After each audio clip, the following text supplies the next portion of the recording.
평안하시죠? 오늘은 5월 9일 목요일 매일 예배 우리 하나님 앞에 기도함으로 시작하겠습니다.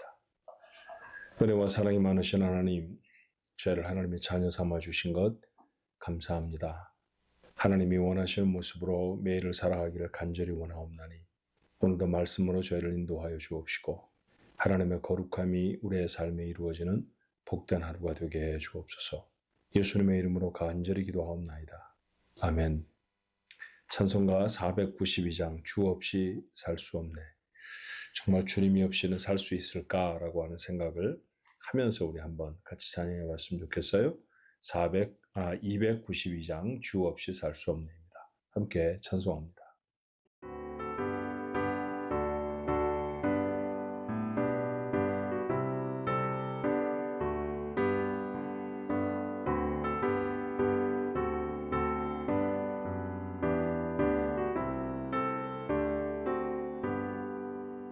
주 없이 살 수 없네. 죄인의 구주여, 그 귀한 몸의 피로 날 구속하소서. 구주의 사랑으로 흘리신 보혈이 내 소망 나의 위로 내 영광 됩니다. 주 없이 살 수 없네. 나 혼자 못 서리. 힘없고 부족하며 지혜도 없도다. 내 주는 나의 생명 또 나의 힘이라. 주님을 의지하여 지혜를 얻으리.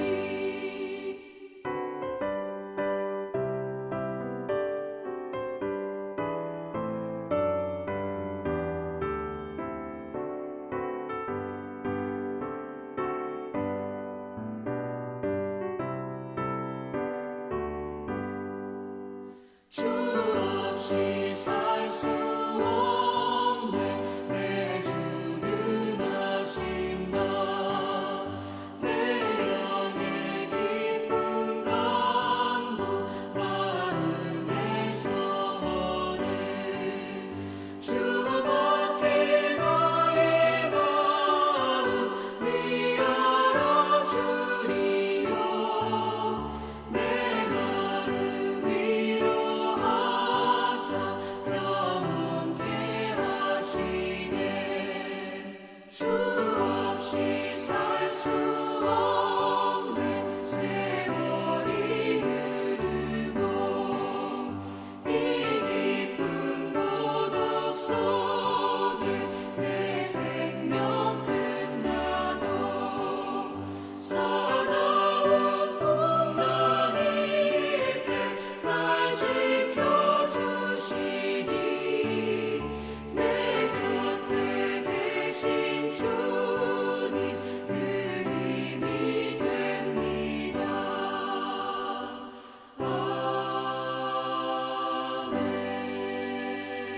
아멘. 오늘 주실 하나님의 말씀 열왕기상 15장 1절로 8절의 말씀입니다. 열왕기상 15장 1절로 8절의 말씀 우리 한번 같이 읽어볼까요? 느밧의 아들 여로보암 왕 18째 해 아비암이 유다 왕이 되고 예루살렘에서 3년 동안 다스리니라. 그의 어머니의 이름은 마아가요 아비살롬의 딸이더라. 아비암이 그의 아버지가 이미 행한 모든 죄를 행하고 그의 마음이 그의 조상 다윗의 마음과 같이 아니하여 그의 하나님 여호와 앞에 온전하지 못하였으나 그의 하나님 여호와께서 다윗을 위하여 예루살렘에서 그에게 등불을 주시되 그의 아들을 세워 뒤를 잇게 하사 예루살렘을 견고하게 하셨으니 이는 다윗이 햇사람 우리아의 일 외에는 평생에 여호와 보시기에 정직하게 행하고 자기에게 명령하신 모든 일을 어기지 아니하였음이라. 르호보암과 여로보암 사이에 사는 날 동안 전쟁이 있었더니 아비암과 여로보암 사이에도 전쟁이 있으니라. 아비암의 남은 사적과 그 행한 모든 일은 유다 왕 역대 지략에 기록되지 아니하였느냐. 아비암이 그의 조상들과 함께 자니 다윗성에 장사되고 그 아들 아사가 대신하여 왕이 되니라. 아멘. 이스라엘 민족은 기록에 굉장히 강점이 있는 그런 민족입니다. 까닭은 하나님의 말씀을 전해야 할 때 그것을 율법을 잘 적어서 전해 주어야 했기 때문이죠. 정확하게 기록하는 기술에 대해서는 세계 어떤 민족을 초월하는 아주 탁월한 탁월성을 가지고 있어요. 그래서 무엇인가 문서를 필사하는 그런 일을 하는 전문적인 직업인이 있었죠. 신약 성경에는 서기관이라고 표현하고 있는데 그 글을 쓰는 글을 필사해서 다른 사람에게 전해주는 그런 일들을 아주 전문적으로 잘하던 사람들이었습니다. 그래서 그런지 역사적 기록도 대단히 정교하게 기록하고 있어요. 오늘 우리는 열왕기상이라고 하는 성경을 있습니다. 말 그대로 여러 왕들의 이야기 중에 첫 번째 책이라는 뜻이죠. 그래서 왕들이 나타납니다. 사실 사울, 다윗, 솔로몬 이렇게 세 왕까지는 별로 그렇게 어려울 게 없어요. 왜냐하면 사울이 뭘 어떻게 했는지 또는 다윗이 어떻게 살았는지 솔로몬이 무슨 일을 했는지 그런 일들이기 때문입니다. 근데 여러분 아시는 것처럼 솔로몬 이후에 솔로몬의 아들 르호보암이 물려받은 나라는 나라의 절반도 되지 않는 남왕국 유다였고요. 그 다음에 북쪽은 나라가 갈라져서 여로보암으로 북왕국 이스라엘이 되죠. 그래서 북왕국 이스라엘의 왕들이 기록에 남아있고 남왕국 유다의 왕들이 기록에 남아있어요. 그래서 남쪽의 왕 몇 년에 북쪽의 왕이 누가 왕이 되었다. 또 북쪽의 왕 몇 년에 남쪽에 누가 왕이 되었다. 이런 기록들이 계속 나타나서 여러분들이 조금 헷갈릴 수 있습니다. 더군다나 사실은 크게 보면 다 유대인 아닙니까? 다 이스라엘 사람들이죠. 그래서 사용한 이름도 비슷비슷합니다. 심지어는 남왕국에 있었던 왕의 이름이 나중에 보면 북왕국의 이름이 되기도 하고요. 그 왕이 그 왕 아닌가 하지만 이름만 같은 다른 사람인 경우가 많아요. 그래서 이 열왕기상을 묵상해 갈 때에는 작은 노트 하나를 준비해 놓고 위에는 북왕국, 밑에는 남왕국 그렇게 적은 다음에 그 왕들의 이름을 이렇게 적어 가시면 그리고 거기에 그 해당되는 열왕기상이면 열왕기상이 몇 장 이렇게 적어 가시면 좀 헷갈리지 않고 잘 더 이해하실 수 있지 않을까 하는 생각이 들어요. 자, 오늘 본문에도 1절의 말씀에 이렇죠. 느바세 아들 여로보암. 이 사람은 북왕국 이스라엘을 시작한 왕이죠. 그 사람이 18째 해, 그러니까 18년 동안 나라를 다스리고 있었을 때에 남왕국에는 왕이 갈립니다. 아비암이 유다 왕이 되고, 그러니까 남왕국 유다에는 아버지 르호보암이 죽어서 새로운 왕 아비암이 왕이 되어졌다라고 하는 이야기입니다. 그러니까 북왕국과 남왕국을 함께 이야기해서 그 연표를 비교하고 있는 것이 열왕기상의 특징 중에 하나예요. 자, 아비암에 대한 이야기입니다. 본문의 말씀은 분열된 유다 왕국의 르호보암을 이은 두 번째 왕이죠. 2절의 말씀에 보니까 예루살렘에서 3년 동안 다스리니라 그랬어요. 아버지가 돌아가셨을 때도 아비암은 그렇게 나이가 많아 보이질 않습니다. 그래서 3년 동안 다스렸다고 하면 좀 젊은 나이에 죽게 되지 않았을까 하는 생각이 듭니다.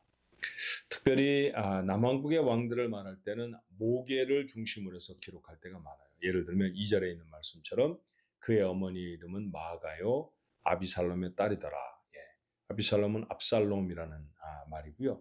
압살롬에게는 딸이 다만 하나밖에 없었거든요. 그런데 마아가라고 하는 우리가 알지 못한 딸이 갑자기 왜 나타났나 의아하실 수 있습니다만 유대인들의 기록은 아들, 딸, 어머니, 아버지 이런 기록이 우리가 사용하는 것보다 좀 포괄적이에요. 왜냐하면 어떤 혈통을 더 중요시했다라고 생각됩니다. 내 아버지가 누군가가 아니라 어떤 집안의 사람인가 그게 더 중요했던 것 같아요. 그래서 아버지라고 말하면 아버지도 될 수 있고 할아버지도 될 수 있고 심지어는 증조 할아버지도 될 수 있습니다.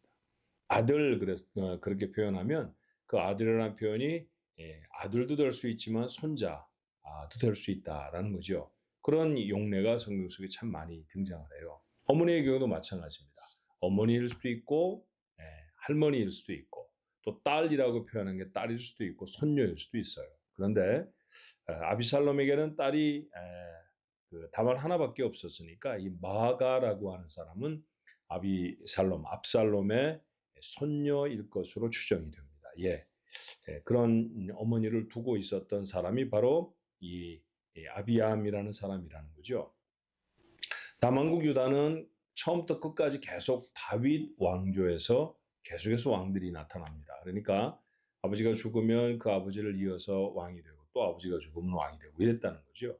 다윗 왕 말고 다윗 가문 말고 다른 가문에서 왕이 되는 경우가 없어요. 그러니까 모두 다 아버지의 뒤를 이어서 왕이 되는 사람들입니다. 북왕국은 그렇지 않거든요. 북왕국은 왕조가 여러 번 바뀝니다.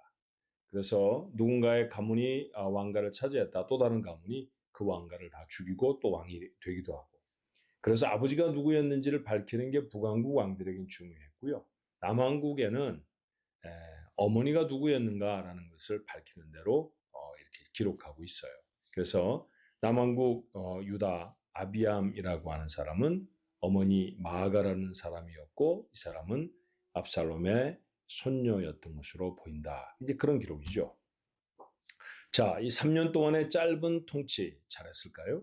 그러지 못했던 것 같습니다. 오늘 3절의 말씀에 보니까 성경은 이렇게 평가하죠. 아비암이 그의 아버지는 르호보암입니다. 이미 행한 모든 죄를 행하고 죄를 행했다라는 얘기죠. 그의 마음이 그의 조상 다윗의 마음과 같지 아니하여 그의 하나님 여호와 앞에 온전하지 못하였다라는 얘기예요. 죄도 지었고 조상의 뜻을 따라서 하나님을 잘 섬기는데도 실패했던 왕이 바로 이 아비암이라고 하는 왕이었습니다. 하나님 앞에 온전하지 못하는 왕입니다. 하나님 앞에 온전하지 않으면 이스라엘의 왕이 되신 사실은 눈에 보이는 왕이 아니라 더 중요한 왕은 눈에 보이지 아니하는 하나님이라고 하는 왕이지요. 그러니 그 왕이 충분히 지상에 있는 왕을 바꾸실 수 있을 것입니다만 그렇게 하지 않으셨다고 해요. 4절의 말씀에 보니까 3절 하반절부터 읽으면 하나님 앞에서 온전하지 못하였으나 그러나 온전하지 못하였는데도 그럼에도 불구하고 4절에 그의 하나님 여호와께서 다윗을 위하여 예루살렘에서 그에게 등불을 주시되 그의 아들을 세워 뒤를 잇게 하사 예루살렘을 견고하게 하셨다라고 말합니다.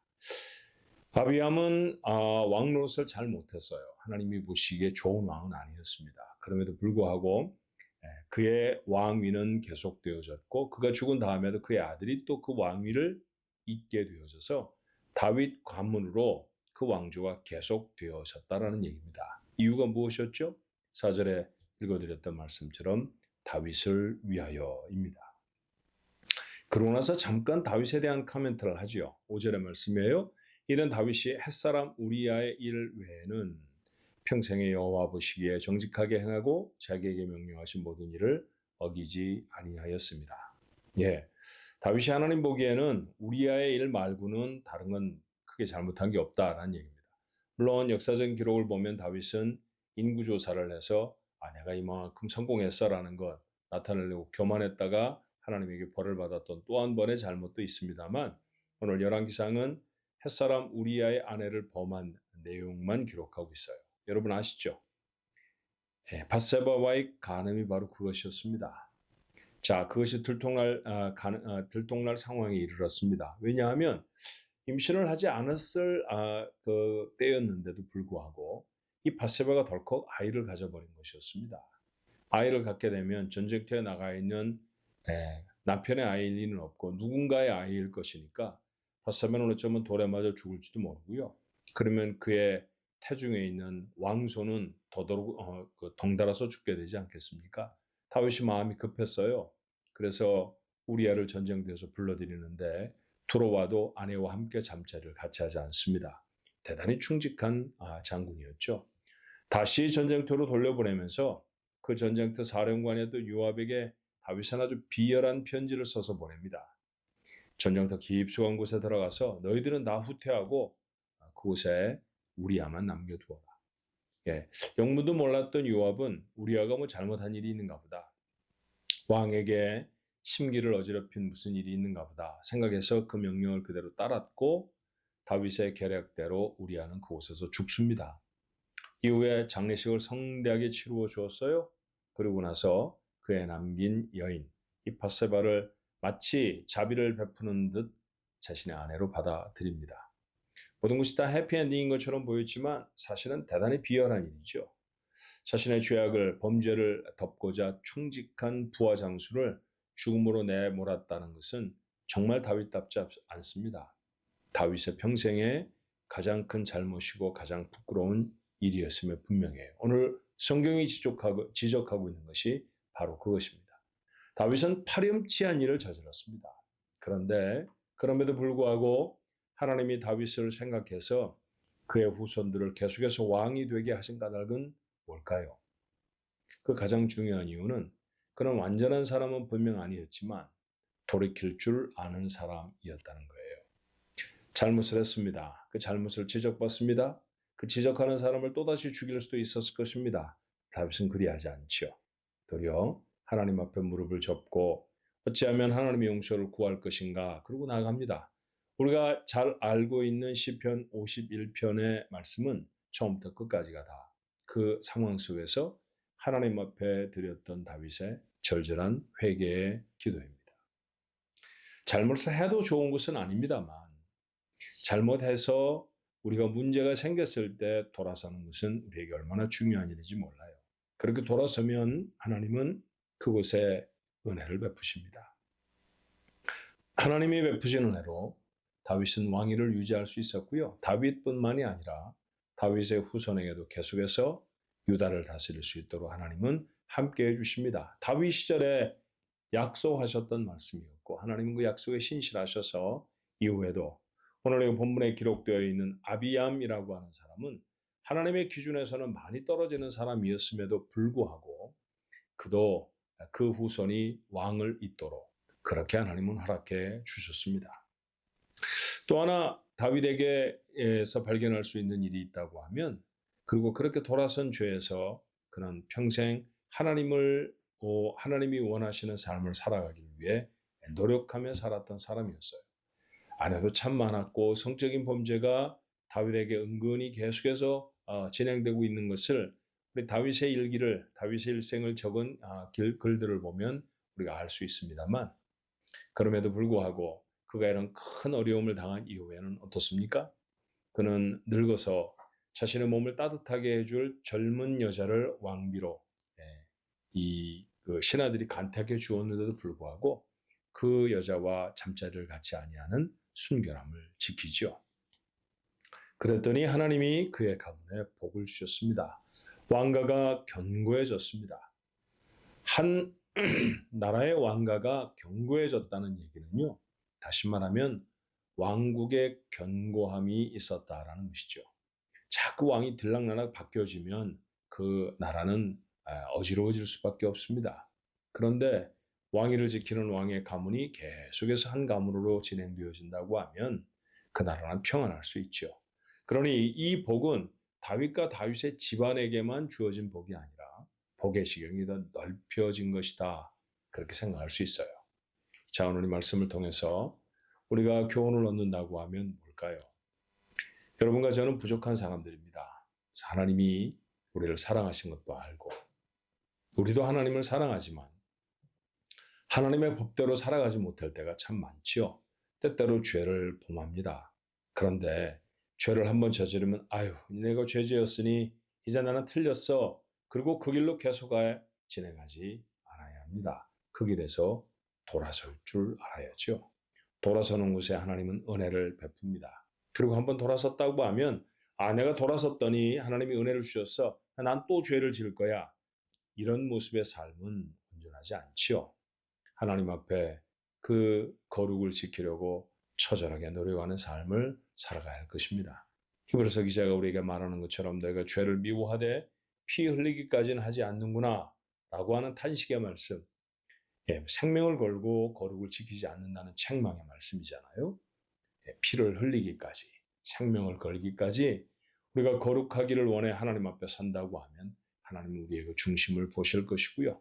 그 중심을 돕도록 성령님 우리 안에서 역사해 주실 줄로 믿습니다. 그리하면 대대로 흘러가는 은혜가 우리 속에 있습니다. 여러분 자녀들이 복받기를 원하지 않습니까? 그렇다고 하면 우리가 하나님 앞에 어떤 모습으로 서야 하는가가 매우 중요한 것이죠. 아비암은 부족한 사람이었습니다. 그러나 하나님의 복을 받습니다. 이유는 할아버지가 하나님 앞에 온전하게 살았기 때문입니다. 우리도 그런 삶을 살아갈 수 있었으면 좋겠어요.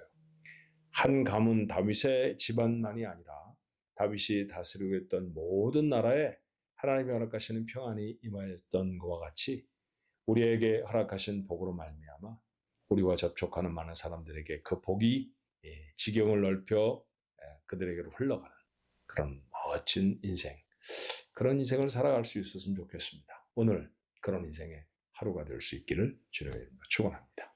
기도할까요? 저희들의 죄를 하나님 앞에 고백합니다.